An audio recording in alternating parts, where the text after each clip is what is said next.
Welcome to the HCA Healthcare Sarah Cannon Cancer Network Transplant and Cellular Therapy Network Discharge video. Congratulations on your recent transplant. As you prepare for your hospital discharge or what happens next, we want to help you feel prepared and answer any of your questions. Please write down any of those questions as you watch this video so they can be discussed with your healthcare team. HCA Healthcare Sarah Cannon Cancer Network is a collective of caregivers across the United States and United Kingdom, working together in relentless pursuit of transforming cancer care through cutting-edge research, specialized treatments, multidisciplinary collaboration, and care that is tailored to you.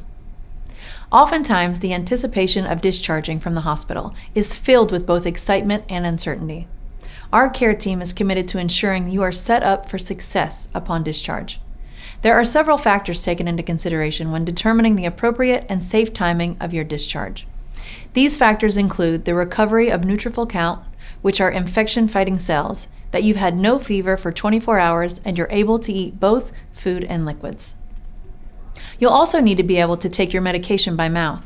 We will also make sure the patient and caregiver both understand the purpose, side effects, and administration times for all medications and are able to verbalize this information back to our team. Additionally, you may need to be able to perform daily central line care and personal hygiene with or without caregiver assistance, and you'll need discharge education completed by our nursing staff, pharmacists, and registered dietitians. You'll have your home care needs assessed, such as a walker or shower chair. You'll also need reliable transportation ready to take you to and from your physician appointments.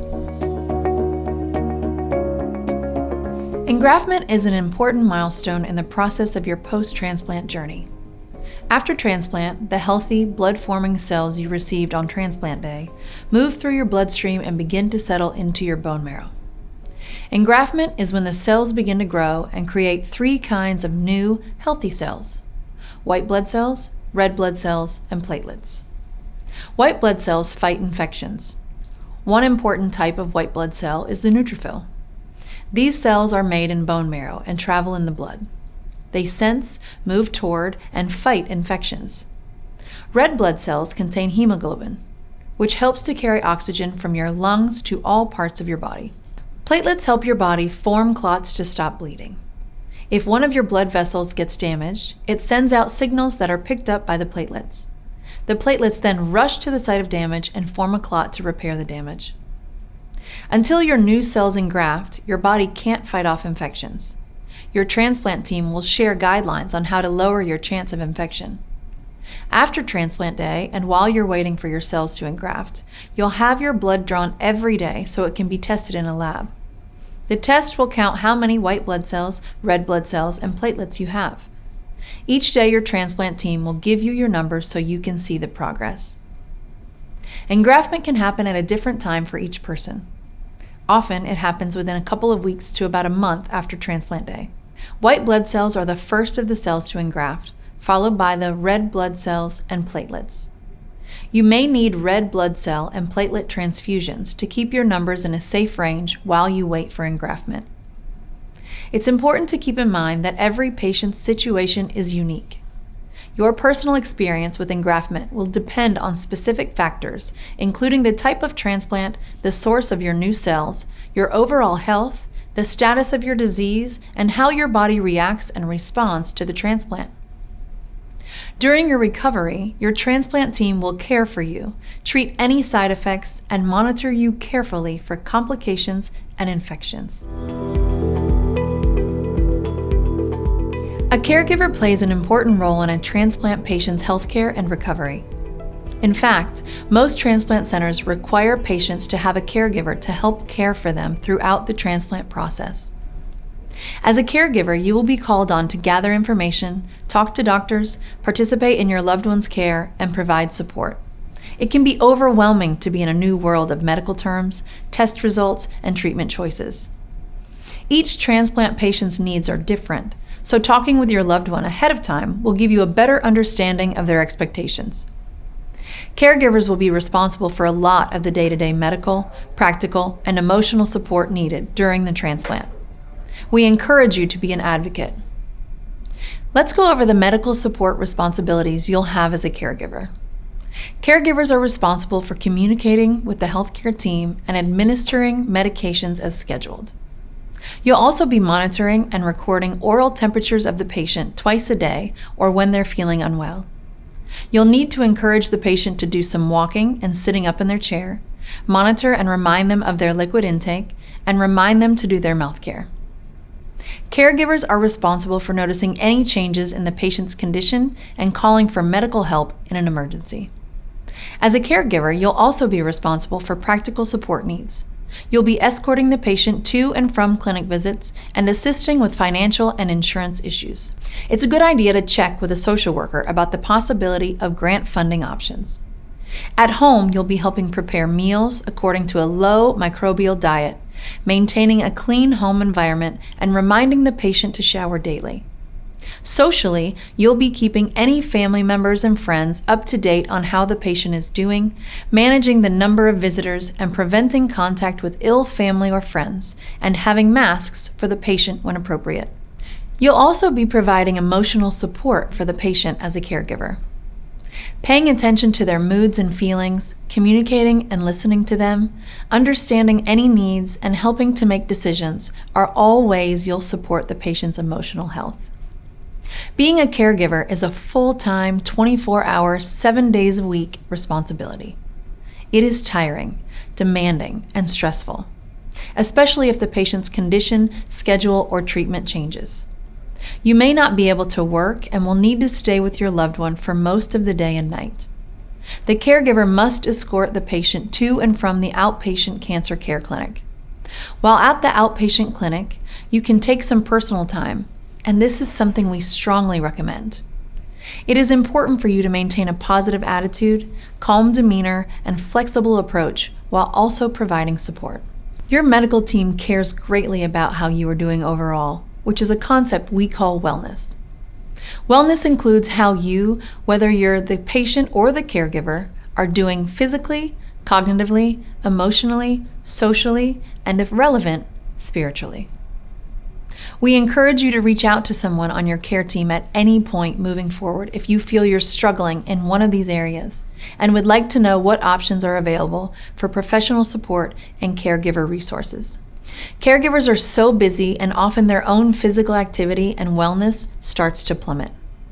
Caregivers can benefit from setting smart goals around physical activity, and we strongly recommend building this into a caregiver's day. Sometimes patients and caregivers can together figure out healthy and achievable physical activity goals. For example, one couple identified the perfect bench in the park for the caregiver and patient to walk together. And then the patient waited on the bench while the caregiver did an additional loop, picked up the patient on the way back, and then walked home together. Upon returning home, we want you to be able to slowly resume your daily living activities. Let's take this time to go over some guidelines to daily living, including gardening and yard work, pets and plants, driving, traveling, swimming, the importance of sunscreen, and more. Depending on what medications you are currently on, alcohol may be permitted. Alcohol can damage the liver and, sometimes, your recovery from the transplant. Please check with your medical team on your potential alcohol restrictions. While you may be ready to put your green thumb to work, at this time you are to do no mowing, digging in the dirt, and/or gardening. If you have touched soil, wash your hands thoroughly with soap and water. Your immune system is still trying to kick in, and soils contain a lot of bacteria that you may not be able to fight off. While we're at it, no woodworking until at least 1 year out from your transplant and a platelet count of over 100. You could suffer a bad accident and also breathe in particles that your body isn't equipped to fight off yet. We all love our pets and houseplants, but it's imperative at this time to not clean litter boxes or be in contact with your pet's stool or urine. Avoid birds, reptiles, or amphibians, and do not clean aquariums.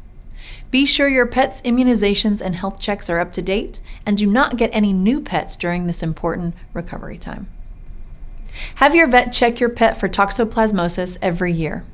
If you have a dog or cat, keep them indoors or at least on your property to prevent them from getting any diseases from other animals. Birds, lizards, snakes, turtles, hamster, or other rodents should be kept well away until at least 100 days post-transplant. When it comes to driving, be patient. You're out of the hospital, but you still need to come to clinic visits regularly. Until you reach 100 days, you'll be relying on your caregiver and support system to get you to visits. Once you're physically strong, mentally alert, and no longer on sedating medications, your doctor may clear you for solo driving. But be prepared for this to take approximately 100 days post-transplant. Typically, for the first 100 days post-transplant, we ask that you stay within 1 hour from your treatment location. We also ask that you follow masking protocols and stay away from crowds as much as possible. If you do plan to travel by plane, please discuss this with the transplant team. It's imperative that your platelets be high enough to travel safely. There also may be vaccinations that need to be given prior. Post-transplant, it takes time to regain strength, but it is important to stay active. Avoid contact sports, vigorous exercise, and activities that could result in injury or bleed. For example, we recommend your platelets be above 50,000 even for a gentle workout, and above 100,000 for more high impact.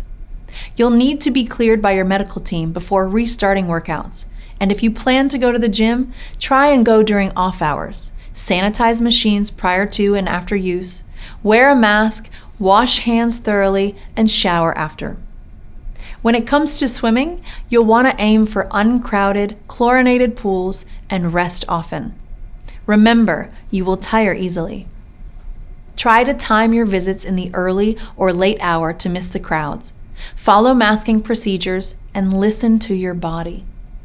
Stay away from freshwater pools and hot tubs unless otherwise specified by your doctor. If you still have a PICC line in place, please don't swim. Limit your time in direct sunlight.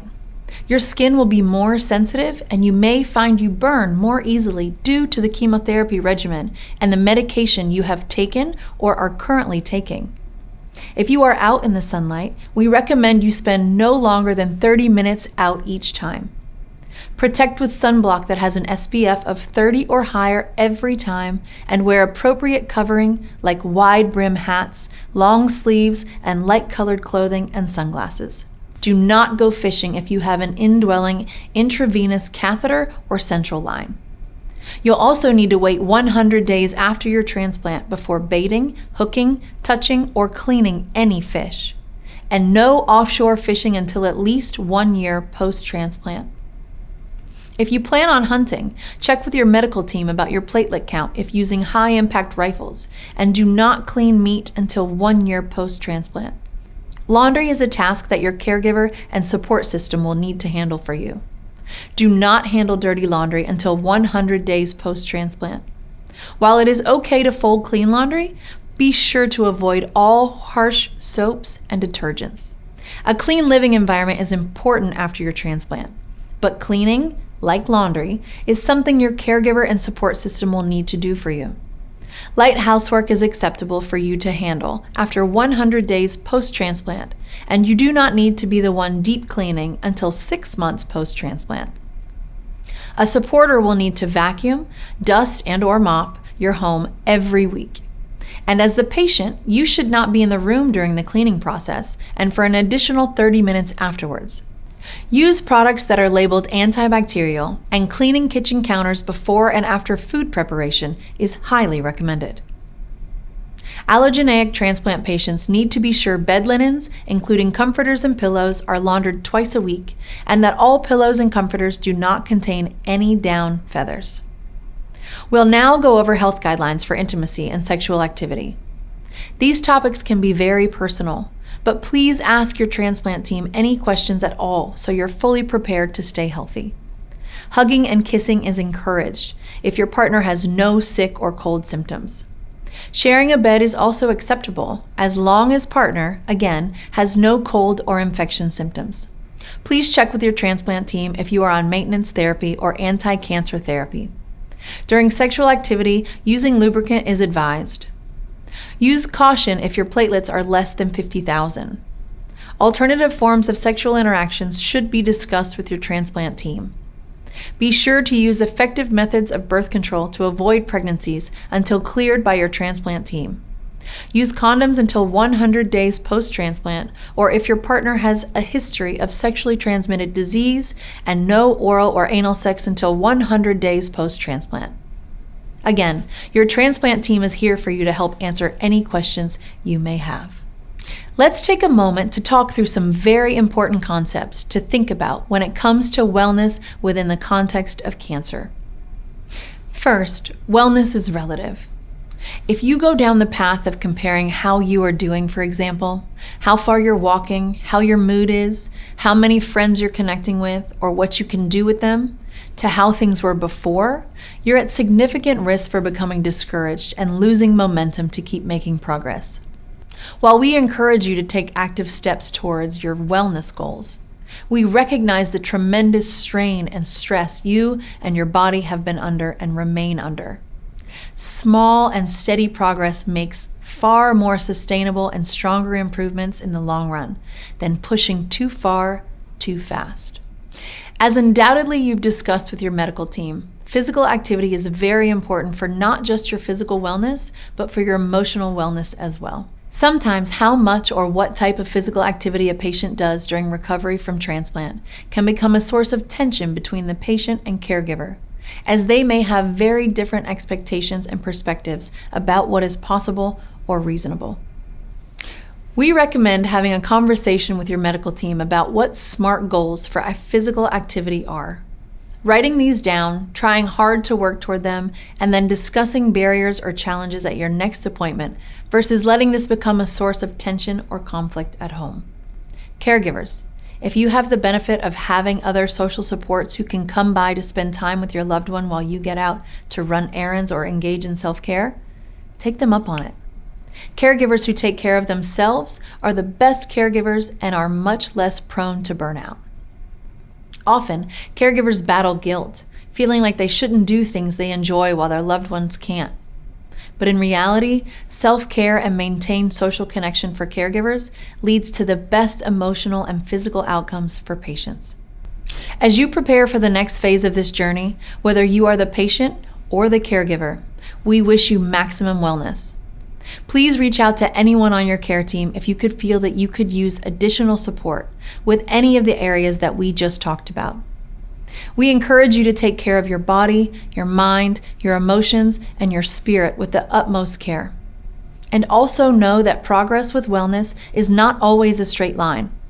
It can feel like a few steps forward and many steps back. This is normal. Have patience with yourself. Have patience with your loved ones. Have patience with your body and your relationships. And hopefully with time, you will notice yourself better able to engage in the activities that bring you joy and that align with your values. We wish you well, and we encourage you to reach out as needed throughout the next phase of your journey. One of the most important components of your ongoing recovery is preventing infections. Once you have engrafted, your body will begin to be able to defend itself from infections. However, it can take between 3 and 12 months for your immune system to recover. We'll walk through some very important guidelines to help prevent infections and allow your immune system time to gain strength for a better long-term transplant recovery. Masking and staying precautious about any type of social situation are both very important to protect you from infections. Avoid all contact with people who are sick or symptomatic, even if it seems minor or just like it's allergies. Wear a mask anytime you're in a public space or around a group of people, or anytime new people come into your home or environment. Anyone who enters your home or environment should wear a mask. When it comes to types of masks, an N95 or KN95 mask will provide a better level of protection and can be obtained from most drugstores, supermarkets, or online. A simple mask, surgical mask, or cloth mask will also offer some protection from droplets and other infection-causing microbes. Avoid crowds as much as possible, because more people equals more germs. And try to maintain a 6-foot distance from people in public. Avoid close contact, which is within 6 feet, with anyone who has received a live vaccine for 14 days from their vaccination date. Live vaccines include the intranasal flu, which is an inhaled vaccine, MMR, shingles, rotavirus, and chickenpox vaccines. One of the best methods for preventing infections is frequent, thorough hand washing. Using soap and water is ideal, but alcohol-based hand sanitizers will also provide adequate hygiene. Wash your hands before eating, before touching your face, and before touching your line or IV. Wash your hands before and after using the bathroom, after being in a public space, after touching any animals, and before you take any medications. Caregivers and anyone else who enters your home or environment needs to also wash their hands thoroughly and frequently. Frequent hand washing can cause dryness, leading to breaks in skin or cracked cuticles, so use lotion regularly to keep skin intact and reduce the risk of germs getting into your body through a break in your skin. Personal hygiene is another important component of infection prevention. Upon discharge from the hospital, you should use new or clean bathroom supplies, such as your toothbrush, washcloth, loofah, makeup, and makeup brushes. Make sure that all bathroom supplies are for your use only and are not shared with anyone else. Be sure to use a new soft bristle toothbrush. It's important to shower daily using a gentle soap of your choice.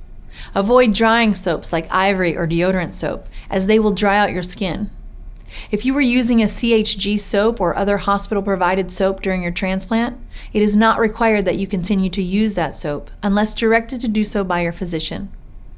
For complete hygiene, avoid use of tampons, douches, rectal suppositories, or enemas during your recovery time. Clean your line site following every shower. If your line still has a dressing, protect the dressing with an AquaGuard shower cover Tegaderm XL or per the facility recommendation to keep moisture from getting under the dressing. Moisture under the dressing can harbor bacteria and reduce the effectiveness of antimicrobial components of the dressing. When taking a bath, be sure and do not submerge your line underwater. Make sure to continue good oral care like toothbrushing and oral rinses, such as bicarb rinses, especially after meals and before bed. For dry mouth, use biotin products as needed and avoid mouth rinses that contain alcohol. Avoid flossing until your physician tells you that your platelet count has recovered enough that you may resume flossing. Manicures and pedicures have a few guidelines as well. Do not go to a public place for manicures or pedicures. If a manicure or pedicure is done at your home, it is recommended that you wait at least 3 months after transplant. Be cautious when trimming or clipping nails, as low platelets could lead to bleeding and potential infection. Best practice is to leave nails slightly longer when trimming to avoid cutting yourself with clippers. Another guideline to protect you from infections is to refrain from any new tattoos or piercings for at least 1 year after your transplant. If using contact lenses, always wash your hands prior to placing contacts or touching your eyes to prevent infection. Upon returning home, you can resume use of contact lenses as directed by your provider. If using disposable lenses, start with a new pair. Make sure that reusable contacts are cleaned well before use. Contact use can lead to eye dryness, so use saline or moisturizing drops to offset any dryness you may experience. When possible, a designated bathroom should be limited to patient use only, and caregivers and other family should use a different bathroom. Your bathroom should be cleaned daily, including wiping down any handles, fixtures, toilet seats, and other high-touch areas. Additional, more thorough bathroom cleaning should happen weekly, such as cleaning the toilet bowl, shower, and floors. It's important to use a fresh towel and washcloth for every shower. Allogeneic transplant patients need to follow these additional guidelines to best prevent infections during ongoing recovery. Do not change children's diapers or adult diapers until you are specifically cleared to do so by the transplant team. If your house or apartment has a swamp cooler, the synthetic drip pads should be replaced before you return home. Also, the cooler should be run daily for at least 30 minutes to avoid water sitting in the reservoir. Gas-burning fireplaces are fine, but do not use wood-burning fireplaces or wood stoves. Someone should change the filter on your home air conditioner and furnace before you arrive home. It's also recommended to go ahead and get a professional inspection and cleaning of your air conditioner system. Continue having a supporter regularly replace the filter during the first year, following manufacturer instructions. Air conditioners in the vehicle you'll be in should also be serviced and cleaned before you are discharged. If you have fans, someone else should remove and clean the dust from fan blades and motors regularly, about 3 times per week when in use. Nutritional health is important to support your immune system, prevent weight loss, and promote healing and wellness after chemotherapy and transplant. Use these guidelines to keep yourself healthy and nourished while preventing foodborne illness. You can follow a regular diet, since a neutropenic diet that avoids fruits and vegetables is not necessary. Focus on including whole grains, fruits, vegetables, meats, or meat alternatives, cheese and dairy or dairy alternatives every day. Concentrate on high-protein foods like lean meats, fish, poultry, eggs, low-fat dairy products, and beans to promote cellular growth and enhance your immune system. It's recommended to eat 2 cups of fruit and 2.5 cups of vegetables every day. Eat small, frequent meals, avoiding fried, spicy, acidic, or salty foods, all of which can contribute to nausea. Do your best to avoid skipping any meals or snacks. Be aware that any taste changes and nausea may persist for months after your transplant. Doing an oral rinse before meals can help make foods taste better, and make sure to brush your teeth and do an oral rinse after every meal. If you're experiencing nausea that is limiting your dietary intake, take an antiemetic or nausea medicine 30 minutes prior to a meal. Let's review guidelines for food safety and preparation. Caregivers should do all the food prep and after-meal cleanup.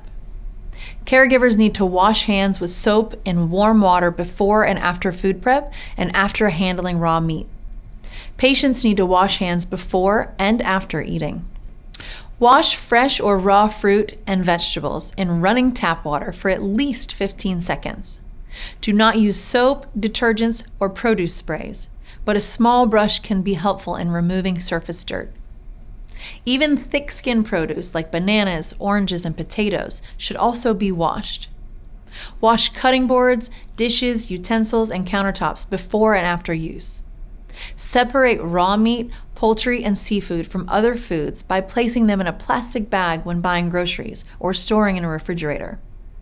Use a different cutting board for raw meat, poultry, and seafood to avoid contamination, and do not place cooked food on a plate that held raw foods.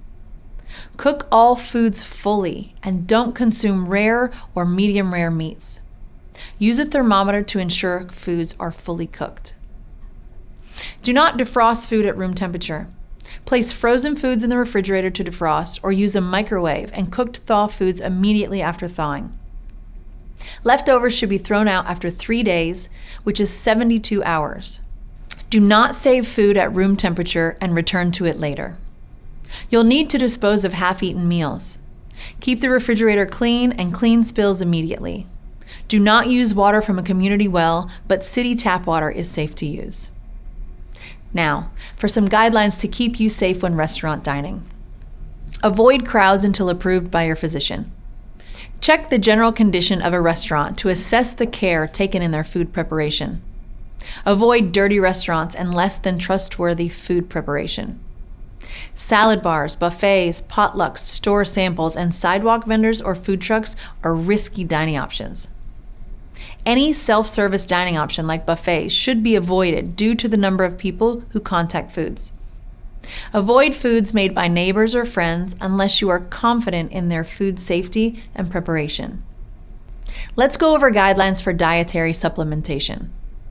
Take a multivitamin and mineral supplement for the year following your transplant.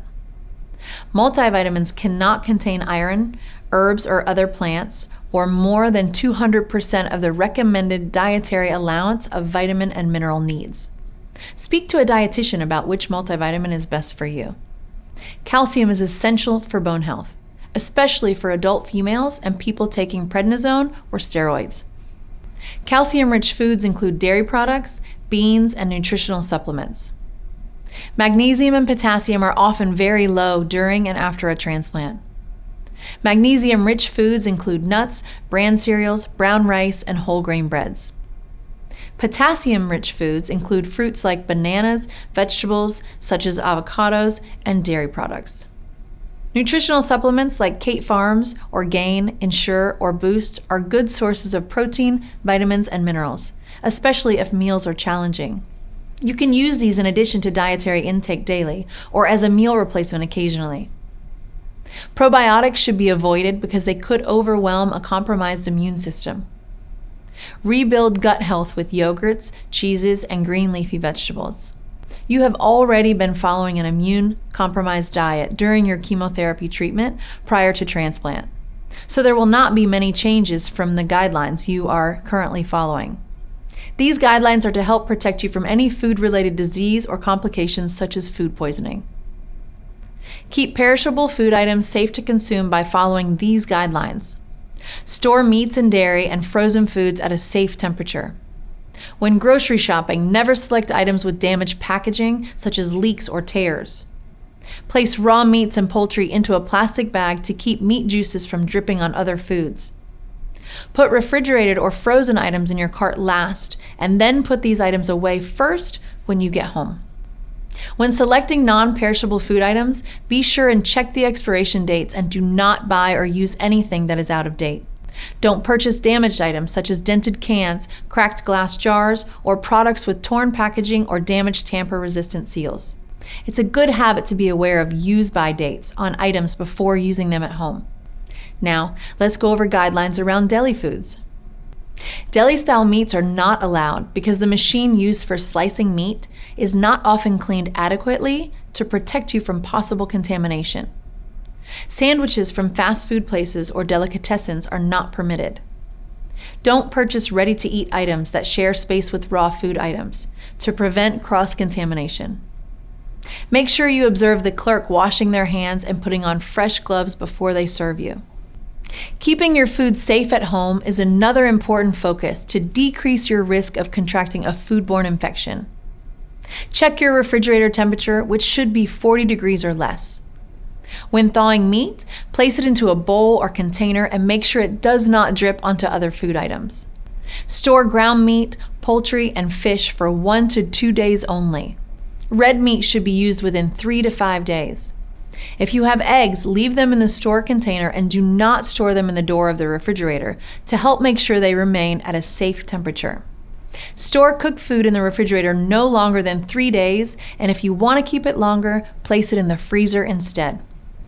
Always clean any spills immediately when they happen to keep your refrigerator from becoming a breeding ground for bacteria.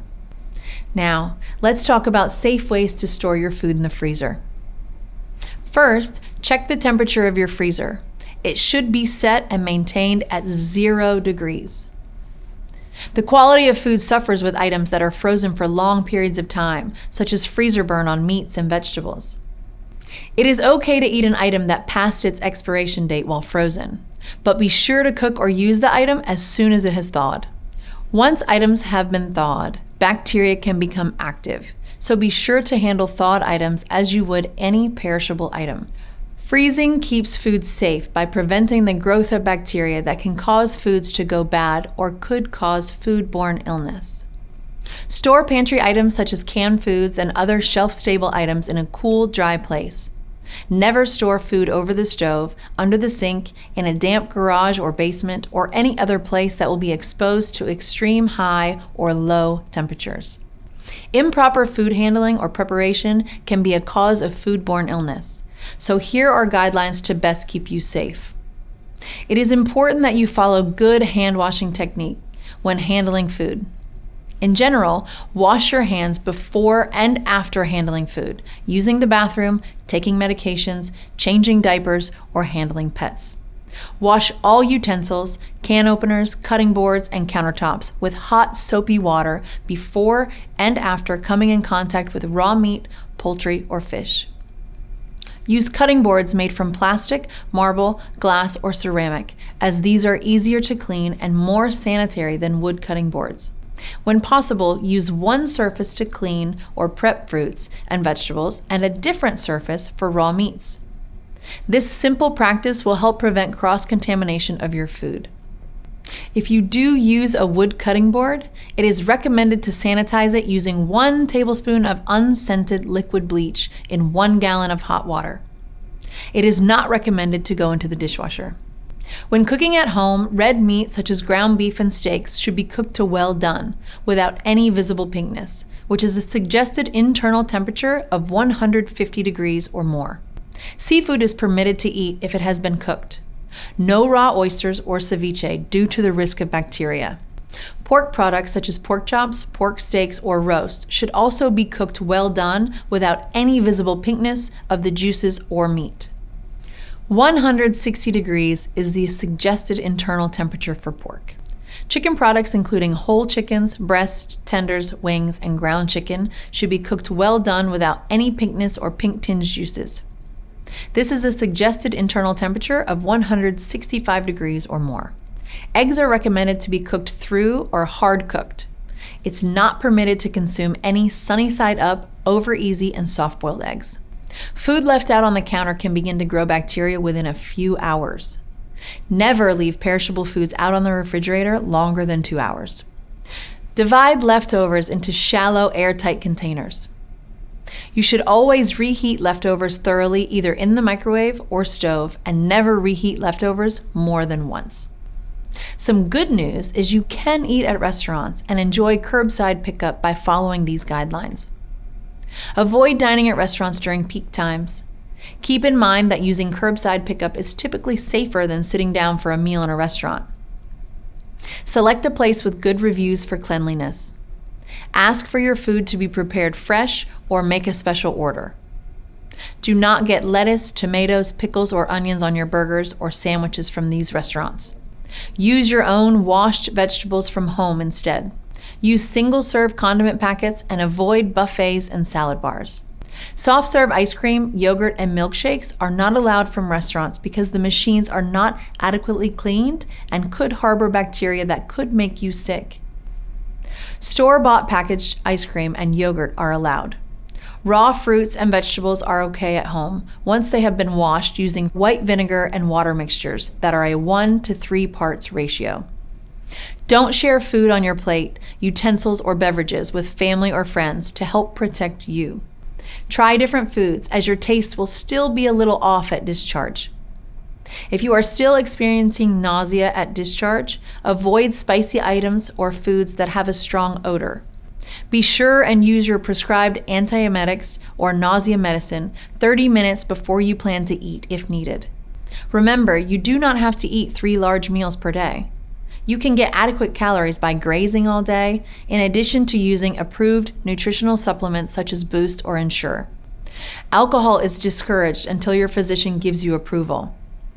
Remember, your taste is still going to be off, and things may not taste the same for several months. Now, let's review appropriate guidelines and rules to follow when it comes to returning to your more social settings and activities. First, you must be cleared by your doctor and medical team before returning to work, school, or religious activities. Depending on your type of work and the doctor's advice, it could be 100 days or more after your transplant before you can return to work. If working from home is an option, that would be the ideal situation to start. But again, depending on the location and type of job, your doctor and medical team will decide if and when you can return to work. Let your healthcare team know if you need a letter or document about working virtually or from home. It may be a few months before a child or individual can return to school after a transplant. Your doctor and medical team will also decide when it is the appropriate time to return. Online school, homeschool, and tutoring are great options for the first few months after a transplant. Please notify your healthcare team if you need a letter for any of these options. Also, check with your healthcare provider to see when it is permissible for your child to return to a daycare facility. Much like work and school, you must be cleared by your medical team before returning in person to religious activities. In addition, you are at significant risk of acquiring infections in the months following a transplant. Hand washing is key after interacting and exposing yourself to a large group of people. Use hand sanitizer after shaking anyone's hands. Use soap and warm water and scrub for 20 seconds to wash your hands after a few applications of the hand sanitizer. Also, do not drink from the religious chalices until at least 100 days post-transplant. It is advisable to arrive as the service begins, sit in the back, and leave prior to the end of service to limit the number of people you come in contact with, or to use a quiet room if one is available. Don't hesitate to contact your healthcare provider and team for other questions regarding returning to work, school, or religious establishment. Next, let's talk through the side effects of a transplant and how long you can anticipate these side effects to last. Some of the most common side effects after transplant are fatigue, weakness, decreased appetite, hair loss, stomach upset such as nausea and diarrhea. However, as your blood counts and immune system recover after the transplant, some symptoms will begin to improve or resolve. It can take a couple of months for your body to recover from a transplant. When you are less dependent on blood and platelet transfusions after the transplant, your body will start to get some of its natural energy back. Physical and occupational therapy can be a great option if the weakness does not improve. If you notice changes in strength or stamina during routine daily activities, please inform your provider. Your provider will determine the need for a physical or occupational therapy referral to improve your safety and independence. During this time, be slow and careful when standing up from a sitting position, but continue to get out of bed and be active at home. Be ready for the possibility that any weakness and fatigue may delay your provider from releasing you to drive. Some patients experience a change in taste after transplant. Usually, after 2 to 3 months, your ability to taste will resolve, but sometimes it can persist longer. Diarrhea and nausea usually improve before discharge from the hospital. However, occasional stomach upset and nausea can continue for a few months. You will be discharged with medications to help you manage these symptoms at home. It can help to avoid spicy foods and dairy products during this time. If diarrhea and stomach upset persist or worsen, notify your healthcare team immediately because this could be a sign of an infection. It can take 2 to 3 months for your hair to grow after a transplant. Don't be surprised or alarmed if your hair grows back a different shade or texture than it was before. During this time, wear head coverings if you go out in the sun or cold weather. Your scalp can still be very sensitive in the months following a transplant. Now we'll discuss the importance of taking medications as scheduled and highlight medication categories, such as immunosuppression and anti-infectives. Taking medications exactly as prescribed before, during, and after transplant is incredibly important. It requires a lot of organization to ensure the medications are taken at the right time of day and as directed with regards to specific instructions. Your pharmacist will review medications with you before and after your transplant, and you will be provided with a guide to help you keep track of each medication. It's important to be aware of the purpose of each medication, as well as directions regarding appropriate times of day to take, potential interactions with food, drink, and other medications, and dates to start and stop each agent. Taking your medications incorrectly may lead to a lack of effectiveness or serious side effects. If you're ever confused or unsure about how to take your medication or what to do if you miss a dose, reach out to your clinic staff and the pharmacist or nurse will be there to answer your questions. Also, never start or stop a medication, even over-the-counter options or vitamins, without checking with your doctor first. You'll be on a number of medications at any given time to help manage the side effects of your transplant and the chemotherapy you received. They can generally be grouped into categories, which we'll review. Just keep in mind the names, shapes, sizes, doses, instructions of the medications you're taking can change at any time, so always ask for clarification if you're unsure of what you should be doing. You'll take various medications to help you manage various symptoms you may have after your transplant, and as a result of taking so many medications. Some of these medications manage any gastrointestinal symptoms you may have, including nausea, vomiting, constipation, and diarrhea. It's also common to require a pain medication after transplant to manage mouth pain or other discomfort. It's important to take pain medications only as prescribed. If you're too drowsy or the pain medication is not helping, please review with your provider before making any changes or taking something over the counter. You'll also be restarted on medications you may have been taking before your transplant to manage previous conditions or new conditions that developed, such as high blood pressure, high blood sugars, and cholesterol management. Your doses and medications may have changed over the course of the transplant or due to the new medications you'll be taking, so make sure you follow any guidance given. Finally, you may be started or restarted on a medication to control your cancer. This is usually referred to as maintenance, and it's to keep any potential cancer cells from coming back after your transplant.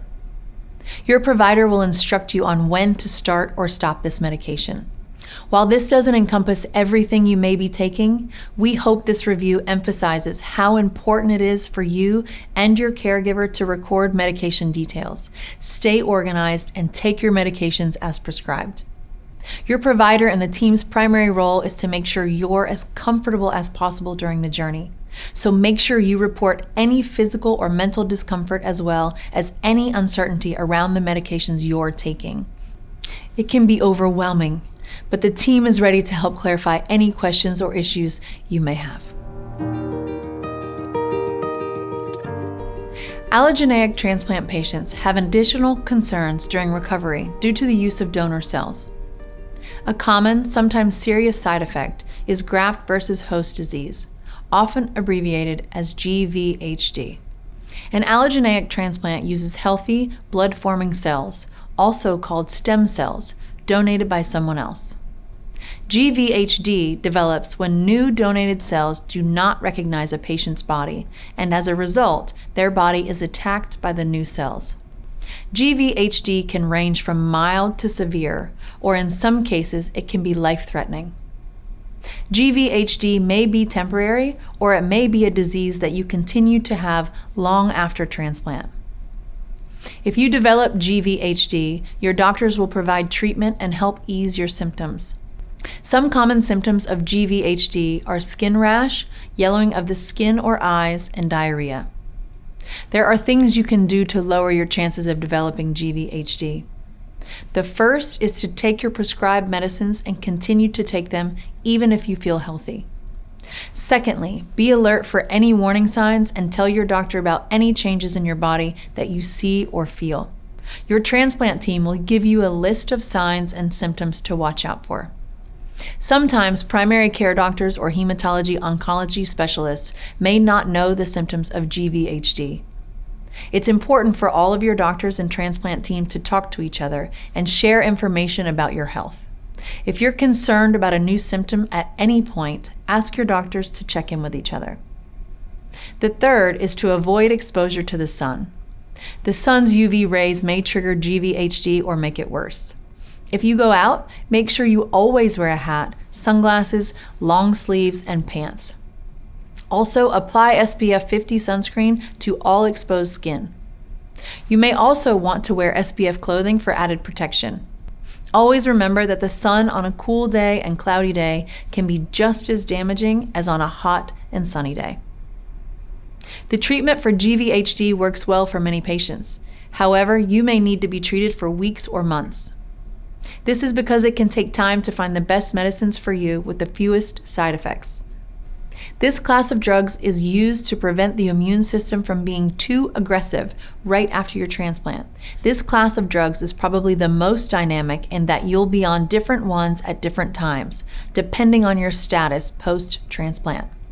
Some of these drugs may be dosed based on the level they are in your body, so make sure to follow instructions on when to take them with regards to when your blood is drawn on clinic visits or lab checks. The length of time and how many immunosuppressants you're on will vary based on whether or not you develop graft-versus-host-disease or another complication. Since you're immunosuppressed, you'll be more susceptible to an infection, so you'll have to be on a number of medications to try to prevent infections from happening. You'll need a medication for each type of potential infection, including bacterial, fungal, viral, and atypical infections. The medications you're on will be determined by any infections you may have previously had and the level of suppression of your immune system. Again, you'll be on different anti-infectives at different times. Be aware that taking an anti-infective is not a guarantee you won't get an infection, but it's the best way to try and prevent one from happening. While GVHD is serious, there are treatment options and early detection is very important. Your healthcare team will be there for you anytime you need help. At discharge, you'll receive specific instructions on when and who to call 24/7 when symptoms arise. It's important to notify your healthcare team when you experience any of the following symptoms. Call if you have signs of infections, such as a fever greater than 100.4 degrees Fahrenheit, or a fever with chills. If you have any changes in your condition, such as a persistent headache, severe vision changes, or a change in your mental state, please notify your team. Let's talk about pain. If your pain is not being managed with the medications your provider has prescribed, or if you are having pain with the urination and/or with bowel movement, it's important that you call your team. If you experience new or persistent bleeding, such as nosebleeds, blood in your urine or stool, or unusual bruising, or if you experience a new or persistent cough, shortness of breath, difficulty swallowing, or swelling in your lips, tongue, or throat, let your team know so they can help. It's important that you notify your healthcare team if you're having difficulty taking medications or trouble keeping fluids or medications down. Let someone know if you're vomiting and/or having diarrhea that is not being controlled by your prescribed medications. If you notice changes in your central line, such as redness, warmth, bleeding, swelling, drainage, or streaking, which is a red outline of your central line, call us no matter the hour. Also, let someone know if you have a new or persistent rash or skin changes. Allogeneic transplant patients also need to notify the healthcare team as soon as possible if any new signs of symptoms of graft-versus-host-disease appear. GVHD can present itself in a wide variety of ways, and your team will provide you with a full list. But for now, let's go over a few of the most common to call your team about. Call someone if you develop a cough, are having trouble breathing, or if you have a fever. Let your team know if you're experiencing gastrointestinal issues like nausea, vomiting, or diarrhea. If you have any new skin problems, new mouth sores, or new taste changes, or eye issues such as irritation, dryness, or jaundice-like yellowing, it's important to give your team a call with as many details as you can. All transplant patients will receive an Oncology Alert Program card, which ensures you'll receive the fastest, safest help possible during an emergency room visit. You'll show your Fast Track card as soon as you arrive, which will identify your urgent care needs, get you placed in a private room, and activate protocols for safety, screening, assessment, and labs specific to immunocompromised patients. Our Sarah Cannon Transplant and Cellular Therapy Network goal is to get you any antibiotics you need in less than 60 minutes from when you walk through the door. One question on many patients' minds is, did my transplant work? It takes about 3 to 12 months for the body to recover from transplant, especially from effects like fatigue, and dependent on your stage of disease, your care team will be able to see if the transplant was effective over the next few months by clinical imaging, biopsy, and workups. Following your transplant, we will need to see you frequently in the outpatient clinic to support your recovery and manage side effects. Your transplant team will determine how often you need to come to the clinic. Please be sure to schedule your next visit prior to leaving the clinic, and be sure to know who to call if you do not feel well. Let's go over a few reminders about clinic visits following a blood and marrow transplant. Until you are cleared by your medical provider, do not drive yourself to the clinic visits. Please have your caregiver drive you to and from the clinic each visit. Before each clinic appointment, you may be waiting in a common area with other patients. For your protection, please bring a mask to wear and wash your hands often throughout your visit. If you are not feeling well or have a fever or cough, please let us know ahead of time by calling us or telling us immediately when you check in for your appointment. For those first appointments after transplant, plan to stay for up to a few hours each visit to allow time for a nurse and/or provider visit, lab draws, and any intravenous infusions such as fluids or blood products you may need. The following items are what you should bring to each clinic visit. Bring your medicines with you. We will want to review your medicines and order any refills needed during your visit. Also bring any paperwork related to your medical care you need us to complete, for example, disability or FMLA forms. To help keep you comfortable during your visit, bring anything you need, such as a small blanket, a favorite snack, or a book to read. Once you have recovered from your transplant and no longer need close monitoring and frequent treatments, the medical team will help transition your care back to your primary care provider and oncologist. Your medical team will send medical records to help update your home physicians about your transplant course and a plan for your care after transplant. We will also send our contact information so your home physicians can call us with any questions they may have. We will schedule you to come back and see us around 3, 6, and 12 months after your transplant, also called long-term follow-up or survivorship care. During these appointments, we will check for any changes in your health, including any signs of your cancer coming back, monitor any unique side effects associated with your transplant, and evaluate any changes in your quality of life. When these issues are caught early, they may be more treatable. These milestone visits help us ensure that you get the best possible health care following transplant, and we encourage you to make them a priority throughout your recovery. Most patients will begin re-immunizations with routine vaccines within the first year following transplant. You probably had many of these vaccines when you were a child, but they may no longer protect you after chemotherapy and transplant. We will let you know when you are ready to begin the vaccinations. Until that time, please do not schedule any vaccinations without checking in with your medical team. Keep in mind that it may take a year or longer to heal, so it's important to give yourself time to get back to your pre-transplant routine. Through survivorship care, we will remain here for you as part of your after-transplant recovery team. Be assured that your transplant team will be there to guide and support you every step of the way. The information in this video is intended to help reinforce the many guidelines shared by your transplant team and should not replace a healthcare professional's medical judgment regarding your situation. Congratulations on your transplant, and thank you for putting your trust in us. Please reach out to your team with any questions you may have. They're here to help. Thank you for watching this video.